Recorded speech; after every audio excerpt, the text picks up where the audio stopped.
Magandang araw po mga boxing fans, boxing update po tayo. Ang ating 8th Division World Champion, ang pambansang kamaon na si Manny Pacquiao ay magbabalik sa Luna ngayong July 19 mga idol at kakalabanin at magpro uli ito mga idol sa isang kampiyon sa welterweight division sa WBC na si Mario Barrios, na kung saan mga idol ito po ang tumalo kay Ugas mga idol. TKO ang inabot ni Ugas dito mga idol. At itong si Barrios mga idol, ito'y 29 years old pa lang mga idol.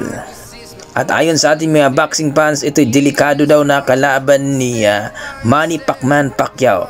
Bagamat tinalo ito ni Tank Davis at ni Torman mga idol, pero kitang-kita naman natin na iba na daw itong si Mario Barrios ng mga idol. Itong buong champion sa WBC welterweight division mga idol. Ayon po dito kay Robert Garcia mga idol, matanda na daw itong si Manny Pacquiao.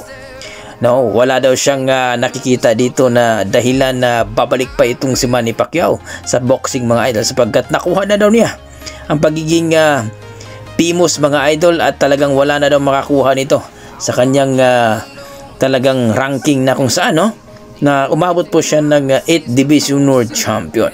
Kumbaga wala na daw siyang papatunayan dito mga idol. Delikado daw dito sa kanyang edad na 46 years old mga idol, samantala ang kanyang kalaban ay 29 years old. Ito nga si Mario Barrios mga idol. Ayon sa ating mga boxing fans, baka daw mabugbog pa daw si Manny Pacquiao o talaga naman daw na masaktan ito. 46 years old na daw ito, dapat na daw ito magpahinga at mag-enjoy na lang.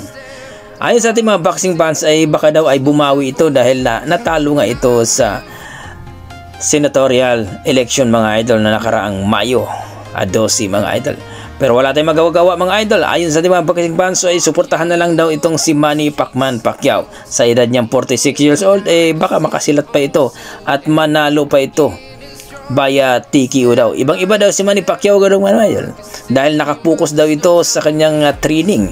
Kumbaga, talaga naman daw na itong ginanahan itong si Pacquiao ngayon mga idol sapagkat natalo ito sa eleksyon. Kumbaga, babawi daw dito ni Mario Barrios ang champion ng WBC welterweight division. Kayo mga idol, ano masasabi nyo dito?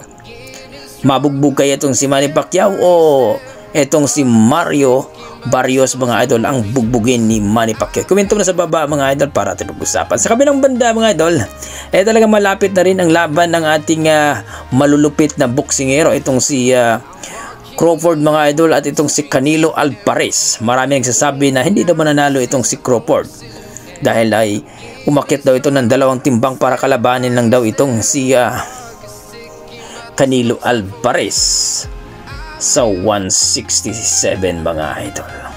Pero ganun pa man mga idol, ayon sa ating mga boxing fans, itong si Crawford daw mga idol, hindi daw ito basta-basta.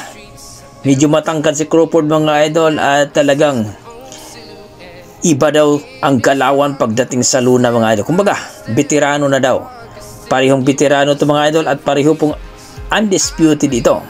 Naging undisputed itong si Crawford mga idol dito sa welterweight division.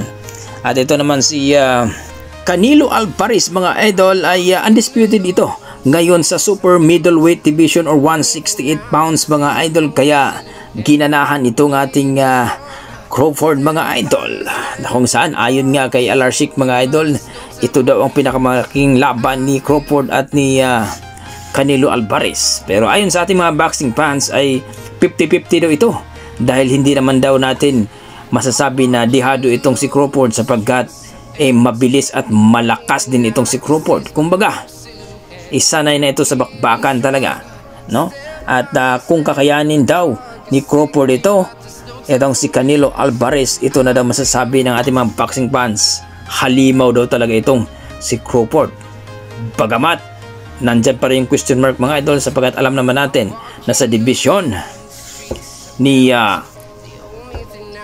Canelo Alvarez mga idol ay wala pong nakakatalo sa kanya. So kayo mga idol, ang sasabi nyo dito sa laban ni Crawford versus Canelo Alvarez? Ito kaya ang gagapang dito? Komento mo na sa baba mga idol para ating pag-usapan.